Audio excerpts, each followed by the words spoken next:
Enfin, c'est au cœur de la nuit du 15 septembre 1920 que le fil se renoue.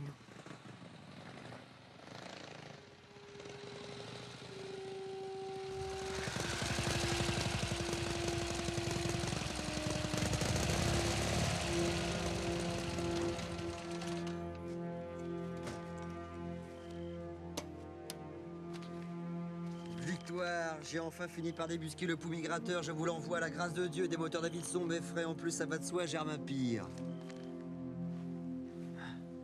Célestin Poux, la terreur des bitumes. C'est vous l'annonce?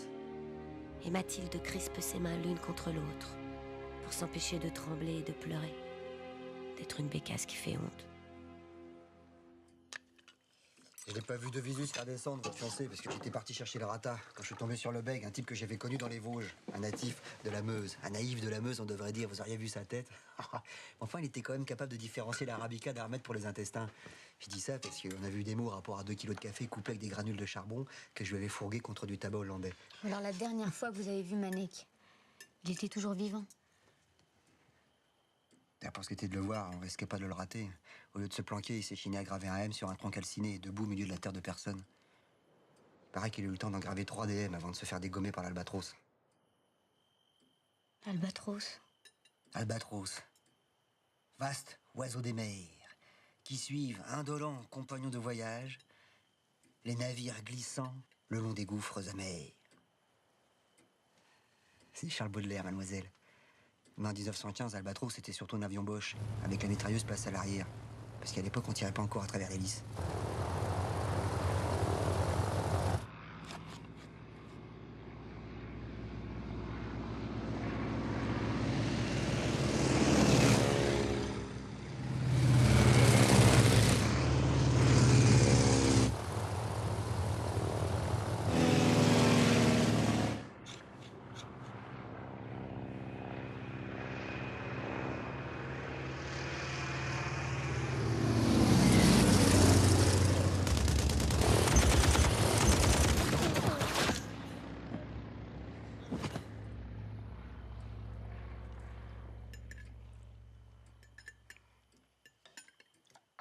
C'est vous qui lui avez donné un gant?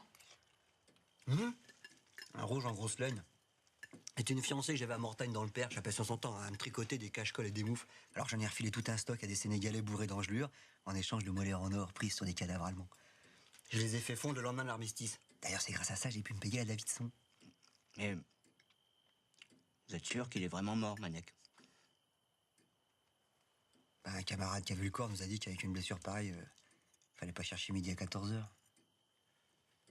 En fait, sur les 5, il y en a 3 que j'ai vu se faire dézinguer de visu sous mes yeux. Je me rends! Je me rends! Tirez pas! Pitié! Je me rends! Je me rends! Ouvrez-moi un passage! Je suis comme vous, je suis avec vous! Gut allemand! Gut! Nicht tirez! Pitié! Je suis pas français! Je suis corse! J'ai rien contre les Allemands! J'ai rien contre les Allemands! Tirez pas! Pitié!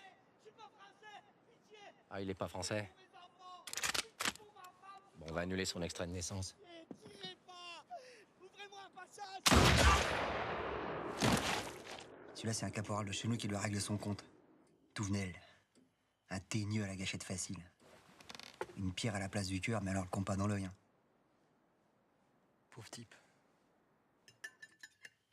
On dirait que ça vous plaît, hein? Ah, c'est pas compliqué, moi je tuerais père et mère pour un pot au feu, moi. Vous en faites pas, il leur fait.